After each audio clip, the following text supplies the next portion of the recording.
Let's bring in Emily Wilson, the host of Emily Saves America. And Emily, we need you to save America right now. When you look at the gaffes that Joe Biden and Kamala Harris just keep making, it's unbearable. What do you make of the new ways Kamala Harris is going about avoiding reporters?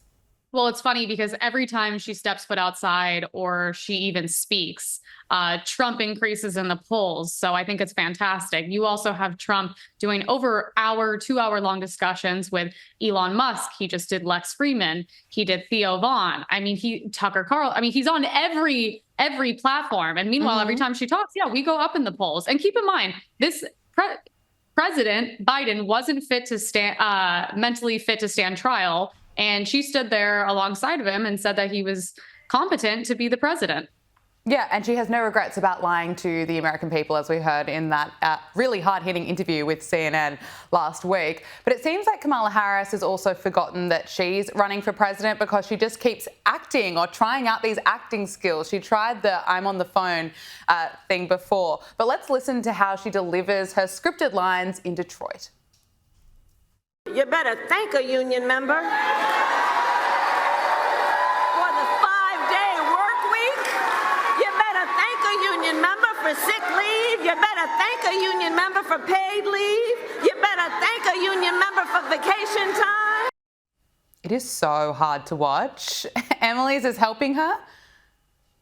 She's honestly the epitome of cringe. What's so crazy is I've seen her when she is speaking, which is so rare. She's done multiple different accents, and it's kind of funny to me. I know she's speaking to not exactly the smartest crowd, but when she does these inherently kind of like ghetto accents, which I feel like is not only kind of racist, but extremely insulting to her own audience. If Trump was changing his voice, I'd be like, what are you doing? I'd be like, this is very weird. And don't speak to us like we're dumb, but I'm not shocked with her audience.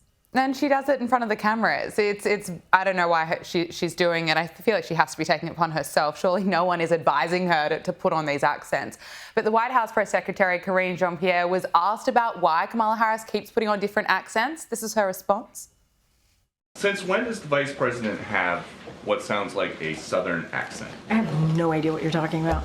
She was talking about unions in Detroit using one tone of voice. Is this something that same you think... line? Okay, Peter. That she used the same line in Pittsburgh, and it sounded like she at least had some kind of a Southern drawl. I mean, do you hear the question that you're... I mean, do you think Americans seriously think that this is an important question? How's the response? Nothing to see here. You know, this is just what the White House does now, just gaslight. It's so funny because every time Peter Doocy is in the room and asks the question, you can just see the life just flooding out of her because she's so stressed because he's the only one that they allow to ask real questions. But when she's like, does this matter? Yeah. Yes, it does. Yeah, I think it does matter that you're doing fake accents to your audience. And I think it's very weird. And you call Republicans weird every day. I think this is very weird and you should explain yourself. So yeah. Yeah, absolutely. Look, Joe Biden is back after his 18-day vacation, and after stuffing up while speaking to reporters, he's back to just staring blankly at journalists. May God protect our troops.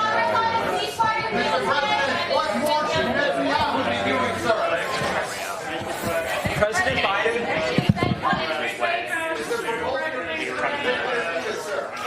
President Biden.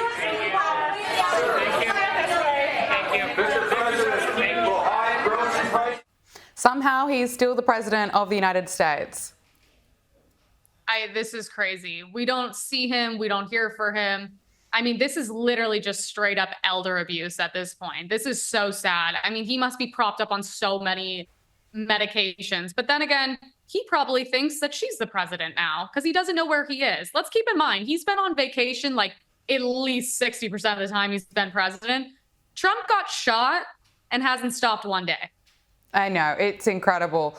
Let's turn our attention to Donald Trump. We've spoken on this program before about how women would be better off in America if Donald Trump was elected.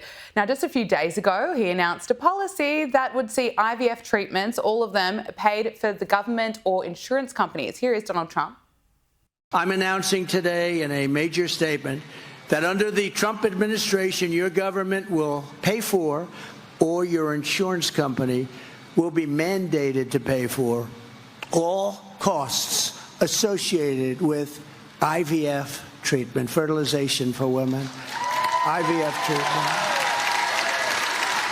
Because we want more babies, to put it very nicely. And for this same reason, we will also allow new parents to deduct major newborn expenses from their taxes. An amazing announcement, yet the Democrats can't handle that Donald Trump wants to protect women, make the country a better place for women. Just over a week ago, Democrats were suggesting that he would ban IVF. Here's Michelle Obama. Taking away our freedom to control our bodies, the freedom to become a mother through IVF like I did, those things are not going to improve the health outcomes of our wives, mothers, and daughters. Donald Trump, he's just exposed them. They lie and they lie. But what do you make of his announcement? Well, yeah, they said he was going to do a nationwide abortion ban, which he said no. They have to lie about him, because the party that's obsessed with protecting women's rights is only obsessed with protecting women's rights when it's about killing children inside of them.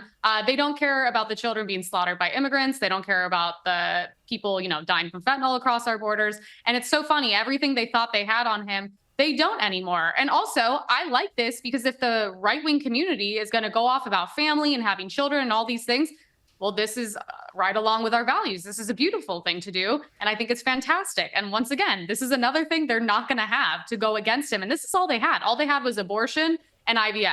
What now? Mm-hmm.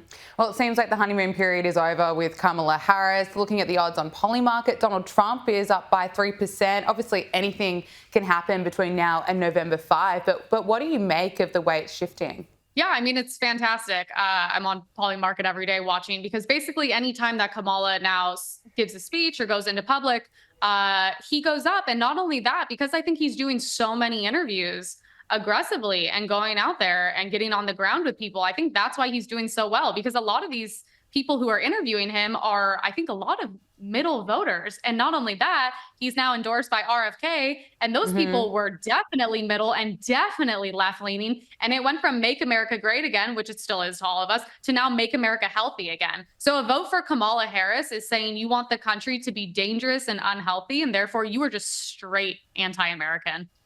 Emily Wilson, it is so great to speak with you. Thank you so much for joining us on Power Hour. Thank you.